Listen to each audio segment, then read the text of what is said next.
Is the US setting the stage for military conflict with Iran? As tensions rise between the two sides, will the tug-of-war in the Persian Gulf lead to an open war?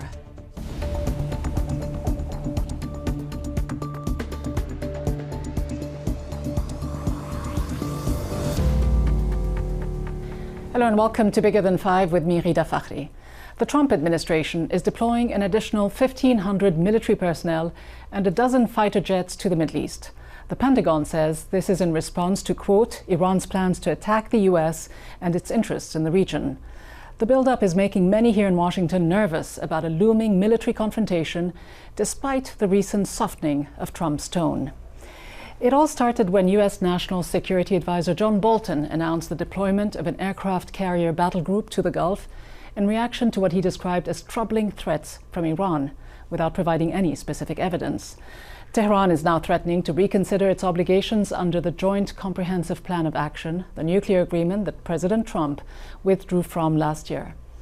Trump also slapped on Iran the harshest financial sanctions ever imposed on any nation. So what do Iranians think about this so-called maximum pressure campaign? We gauge the mood in Tehran and Mashhad, the two largest cities in Iran. کامیار غفاری هستم، کتاب فروش. دونالد ترامپ رئیس جمهور آمریکا انجام داد تو این قضیه نشون دهنده این بود که میشه هر قرارداد و هر رابطه‌ای بین‌المللی و هر موافقتنامه‌ای بین‌المللی رو به راحتی زیر پا گذاشت و هیچ کانسکوئنسی، هیچ چیزی نداشته باشه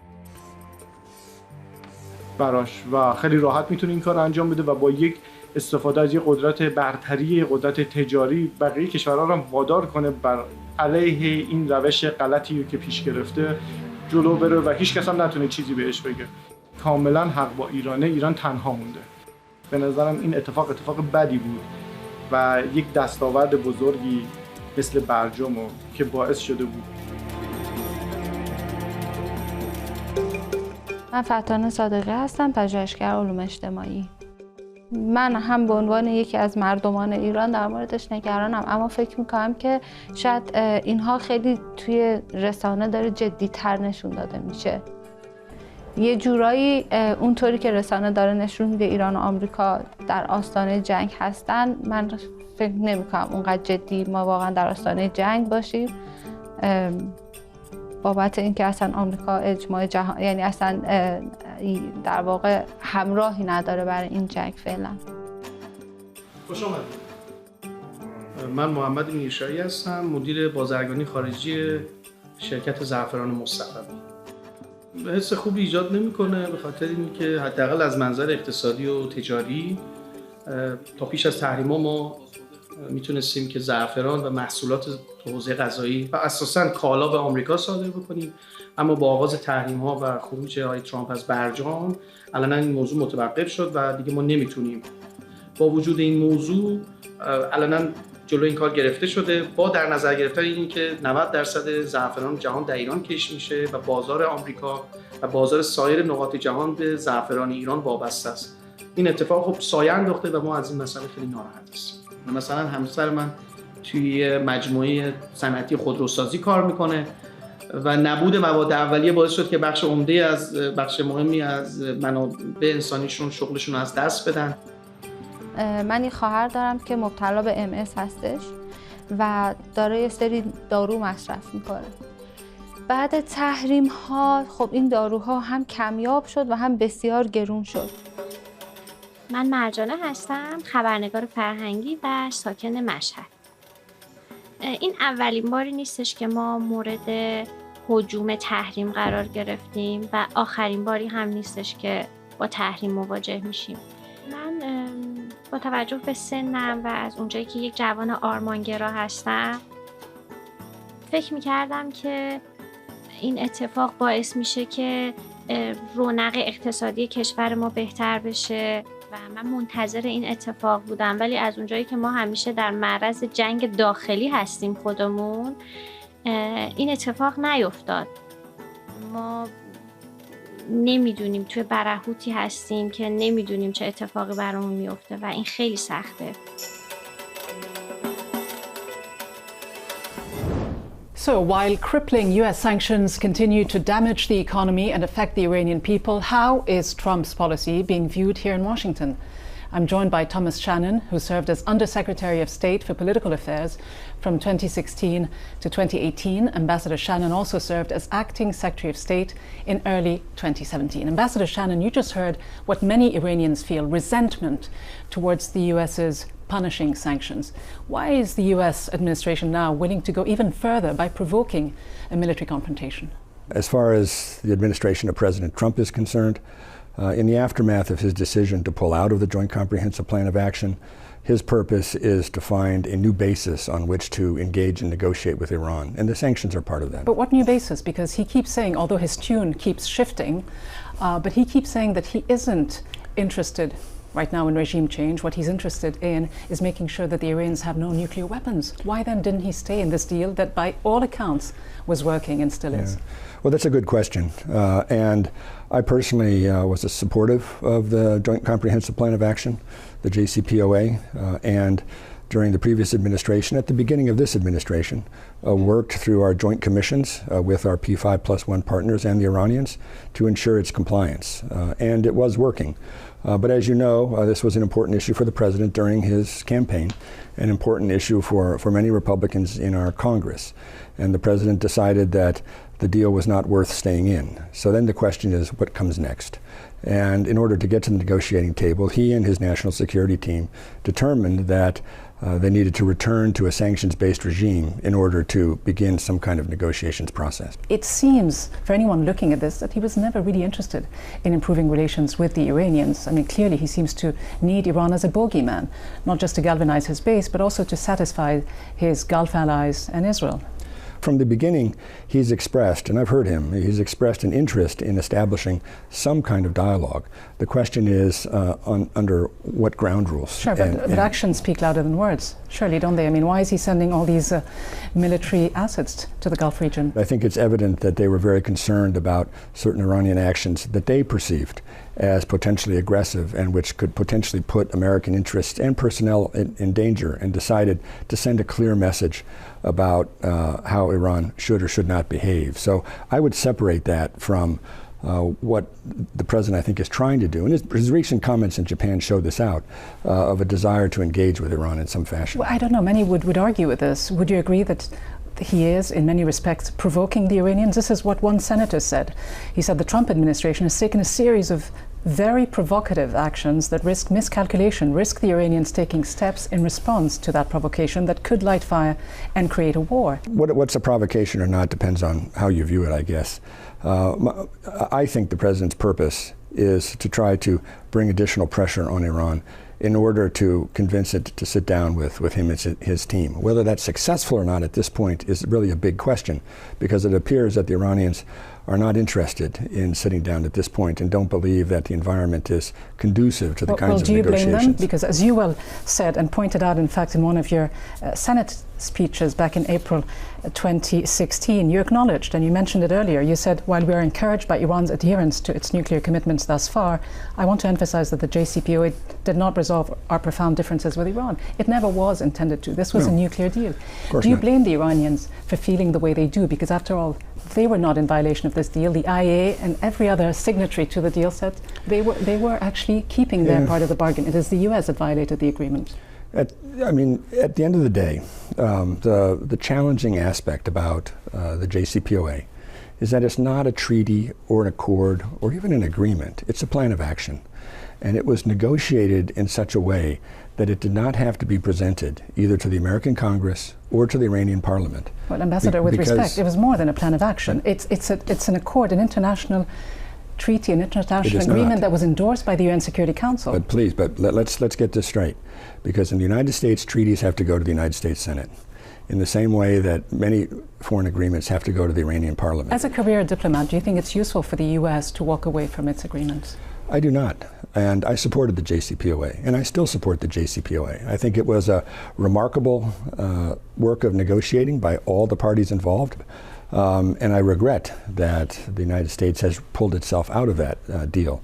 But this is the reality we're in right now. And so now the question is, what comes next? So what comes next? How much of a coherent strategy is there? And which Donald Trump do we believe? The Donald Trump who says he's not looking for regime change, or the one who tweets about bringing an official end to Iran?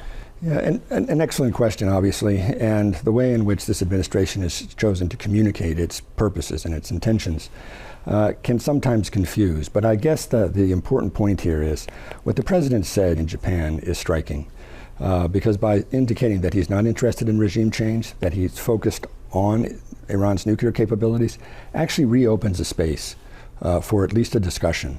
If I were advising President Rouhani or the Supreme Leader, my advice would be take the president at his word. Listen to what he said. Yeah, but which word? That's the problem. It's a lot of very confusing signals. And confusion sometimes is part of a larger international game. So you don't think it's wise, and you do not see the likelihood of a war? At this point, I do not.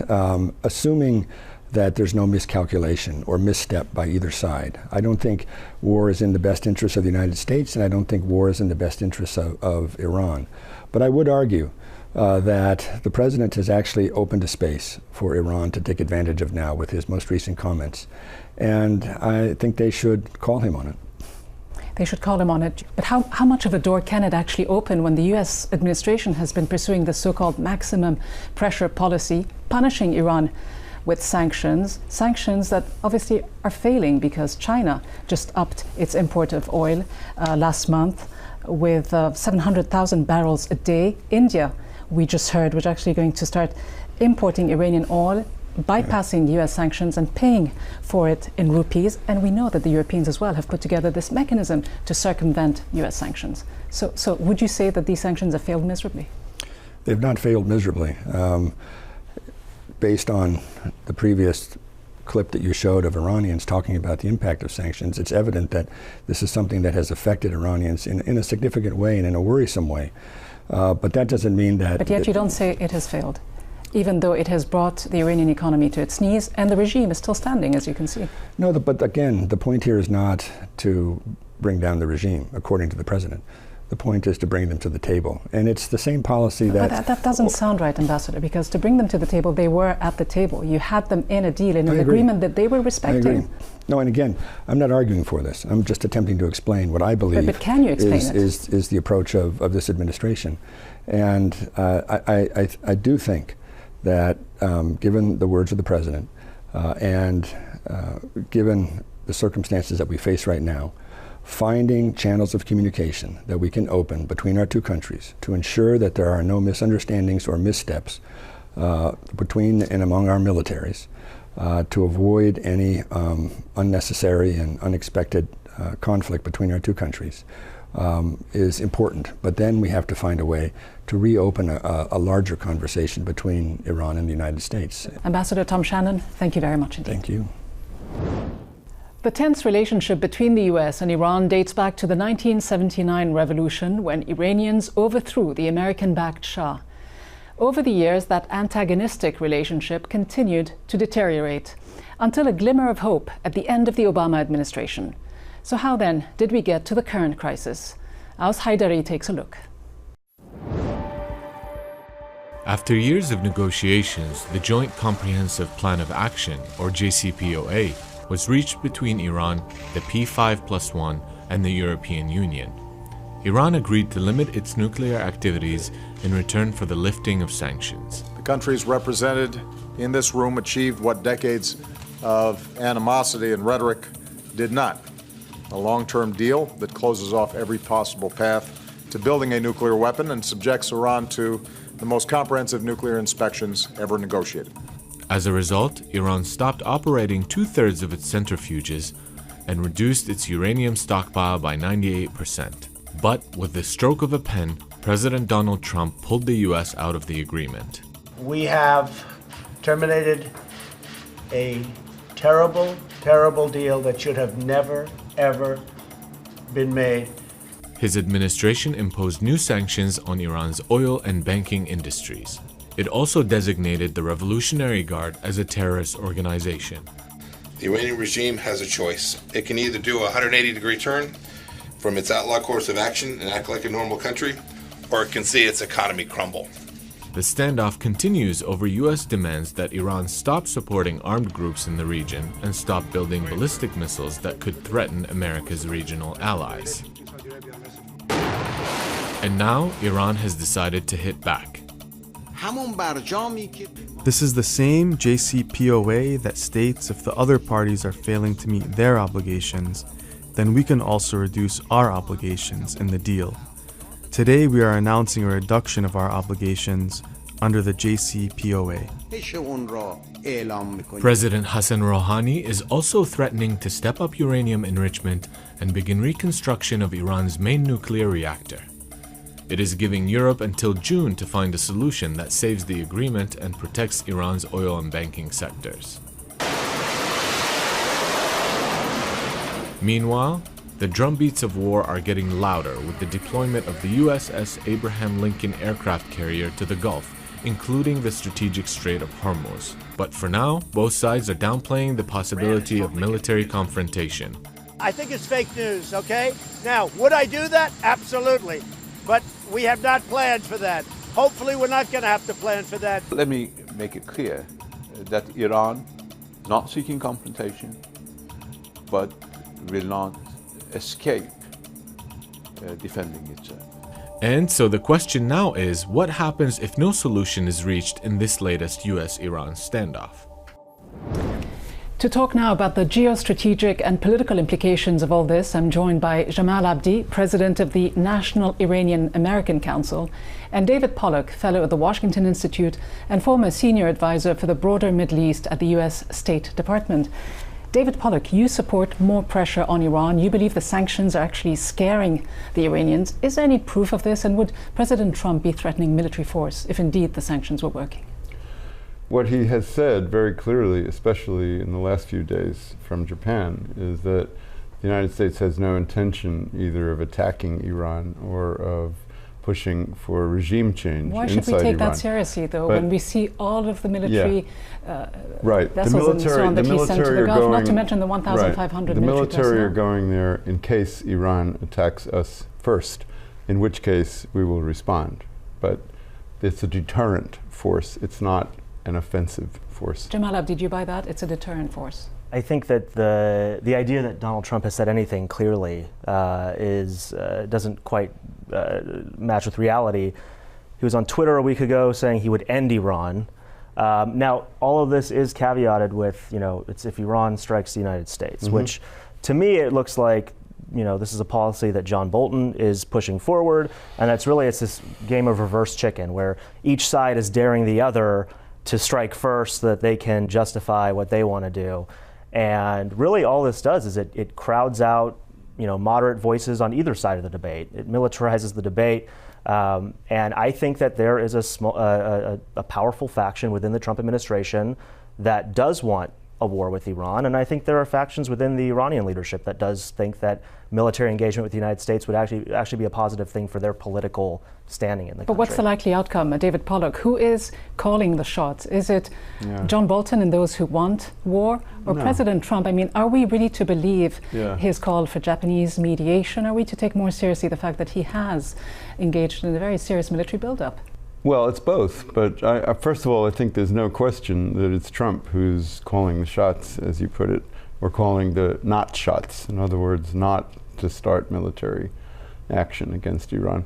It's Trump, and I think that's very clear. But again, it's a confusing message, because if it were Trump, then he obviously would not be itching for war like many have been, not just within his cabinet, and you mentioned John Bolton, but MBS in Saudi Arabia and Netanyahu, as we both know, have a very clear agenda, and both really want to see some kind of a conflict, some kind of a military resolution to this. They don't want a conflict. They want the U.S. to contain Iran and to roll back some of Iran's subversion and support for terrorism and military intervention in other countries and militias that it supports in places like Lebanon or Syria or Iraq or Yemen.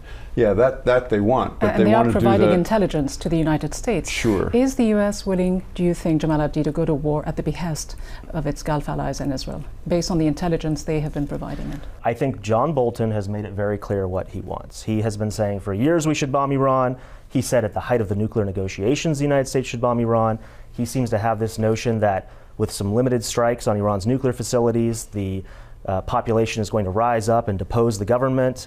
I think that potentially these recent maneuvers and positioning, B-52s and the aircraft carrier in the region was intended to try to put this new pressure on the Iranian government, because maybe the administration's buying its own propaganda and thinks that there is this groundswell that is ready to change regimes.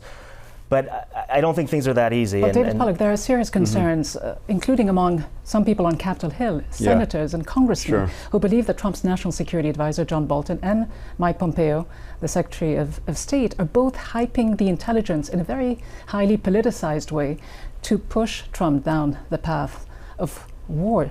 I mean, again, it's very reminiscent of what we learned, or at least what happened during the Iraq invasion, where, again, Bolton was once accused of slanting intelligence to justify that military action. I think probably the comparison with the run-up to the Iraq War is not very useful, because each situation is different. I think there are enough similarities between what happened in 2002 and what's happening today. These meetings that John Bolton is doing at Langley, at the CIA, this investigation that's now underway on how the State Department is politicizing this annual report and removing information about Iran's compliance with the nuclear agreement. I mean, look, it's not an exact comparison, but we see enough of the same things happening, and there are enough of the same actors now in the driver's seat in the administration that to not at least take this very recent lesson from history seriously, I think would be a failure on the part of analysts in DC as well as the American public. Some people would argue that Israel has been playing a very instrumental role in escalating the tensions between the United States and Iran. Right. How significant do you think is the Israel, UAE and Saudi Arabia axis? Because just last February at a Warsaw meeting, Prime Minister Netanyahu himself said that he attended a meeting with some Sunni Arab diplomats, and they talked about advancing, quote, the common interest of war with Iran. No, that's a mistranslation, actually, of what he said. He's been quoted as saying this. Yes, it's a mistranslation. He tweeted it. It was a mistranslation that was translated. It was their own mistranslation. Yes, it was. So it did come from the Israelis. Yes, it was a mistranslation. They tweeted that out. Yes, it was, and it was a mistranslation. And that was not deliberate? What he said was of confronting Iran, not of war with Iran. And yes, there is a very strong common interest that Israel shares with the United States and with Saudi Arabia and with the United Arab Emirates, and in fact with most other Arab countries, in confronting Iran's terrorism, subversion, military intervention, and sectarian militias that threaten the sovereignty and the interests of all of those countries and of the United States. You call it Iran's terrorism. Jamal Abdi, the Iranian foreign minister, recently tweeted about the US sanctions, calling them economic terrorism. I think if we get into debating what is terrorism and what is not, that's probably a pretty treacherous road. I think the fact of these sanctions, though, is that it's not designed to achieve any policy outcome. It is designed to punish ordinary Iranians, destroy society there, and with this hope that Iran is going to become this destabilized country, the regime is going to collapse, and then in the vacuum, some democracy will emerge, which I think is, pure fantasy. David Pollock, are we to take President Trump at his word when he says he can live with this Iranian regime? All he's looking for is, quote, no nuclear weapons? Donald Trump has said all along, not just most recently, but from the very beginning, that he can live with the regime in Tehran as long as it changes its behavior, but not just on the nuclear issue, also on its support for terrorism and subversion. So where do we go from here, Jamal Abdi? Because as long as John Bolton is closely surrounding the president, and we all know that not only has he been working for many years with fringe extremist elements outside of Iran to foment some kind of unrest and bring about the collapse of the regime, the MEK is one example, he has said openly that he is for regime change. Yes, his national security advisor, John Bolton, is somebody who said, the behavior of this regime can't change, so we will change the regime. He said this. These are his own words as a civilian just before he came into the White House. I think when Donald Trump does get involved in this issue, he sees what the end game actually looks like, and that's where you see him pulling back and saying, we don't want military action, we don't want regime change. But if he's saying all we want is no nukes, well, we had a deal that actually provided verifiable proof that there were no nukes. And so for him to pull out of that, nobody knows what the strategy is. He doesn't even know what the strategy is. And I think the end game we're leading towards is one in which there's no diplomatic option. I don't think the Israelis, the Saudis, the UAE have any interest in the United States actually engaging with Iran, which is why they helped to torpedo this deal. And so the end game that puts us on a path to is either military conflict or this continued simmering Cold War that is inevitably going to lead to some tripwire where there is some exchange that could lead to a war. All right, we'll have to leave it there. David Pollock, Jamal Abdi, thank you both very much. Thank you. Thank you. So whether the Trump administration gets dragged into a military confrontation with Iran at the behest of its Gulf allies in Israel remains to be seen. Whatever Trump's ultimate aim may be, what is clear for now is that despite his recent statements downplaying the risk of armed conflict, the US will continue its economic and psychological war against Iran, regardless of the dangers of a regional fallout. From me, Ghida Fakhry, and all the team here, thanks for watching. See you next time.